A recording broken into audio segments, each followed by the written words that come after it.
ঘটনাটি ছিল একটি কৃপণকে নিয়ে। এক গ্রামে বসবাস করত রতন নামক এক ব্যক্তি। সে ছিল কৃপণ ব্যক্তি। সে এতটাই কৃপণ ছিল যে নিজের খাওয়া দাওয়ার দিকেও ঠিকমতো খরচ করতো না।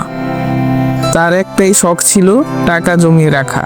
রতন যাই ইনকাম করত সেই সব টাকা দিয়ে একটি মাটির কলস কিনলো এবং মাটির কলসে ভরে নিজের টাকাগুলা নিজের বাগানের মাটির নিচে লুকিয়ে রাখত।